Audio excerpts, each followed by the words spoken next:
taliyaha ciidamada ilaalada cashuuraha Soomaaliland iyo wasaaradda maaliyadda ee gobolka Togdheer ayaa shir jaraa'id ay ku qabteen magaalada Burco fariin adag ugu diray dadweynaha ay ku baaqatay cashuuraha sanadkii hore ama lagu leeyahay inay iska soo bixiyaan waqtiga ka horeysa olole campaign cashuur ururin ah oo ay bilaabi doonaan dhawaan taliyaha ciidamada ilaalada cashuuraha Soomaaliland Salebaan Ducaale Ubaxle Dhagacade ayaa shirkiisaasi jaraa'id ku yiri marka muwaadiniinta waxaan leenahay cashuurta ku baaqatay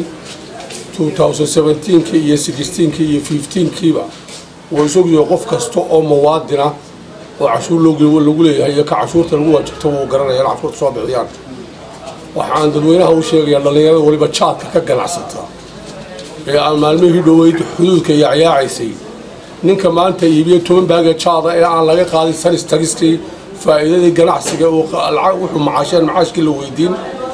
inuu macaashkii intuu ka faa'iideystay inuu loo isticmaalo in waliba gacan siiyo cashuur bixi cashuur diidka ma aha waxaan idinka digayaa muwaadiniinta inaanay gacan siinin qofka cashuurta diidan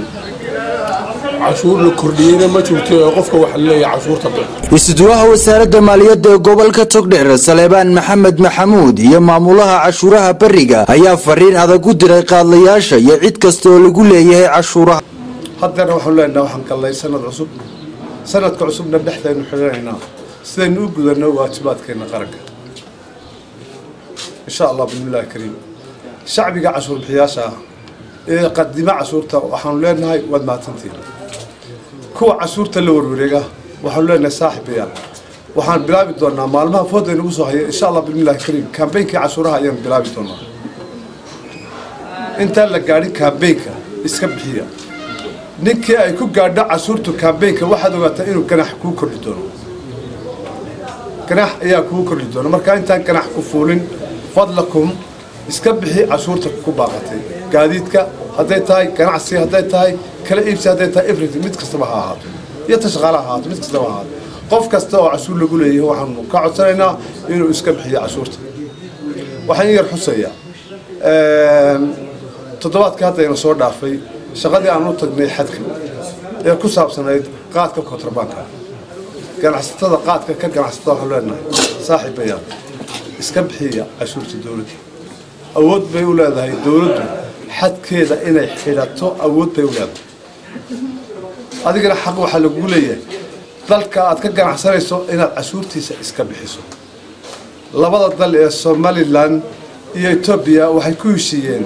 qaadka ay kala iibsanayaan ee elsiga Itoobiya ka imanayo inuu ka soo galo oo kaliya wajaale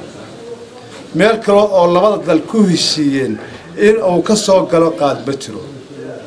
marka saaxiibayaal waxaan leenahay ganacsigiina xaq dhowra dalkiina xaq dhowra cashuurta dalku idinku leeyahay idinku waajibtayna iska bixiya farintaas odag qaad la sida awgeed ka wasaarad ahaan iyo ka ciidan ahaan waxa aanu diyaar u nahay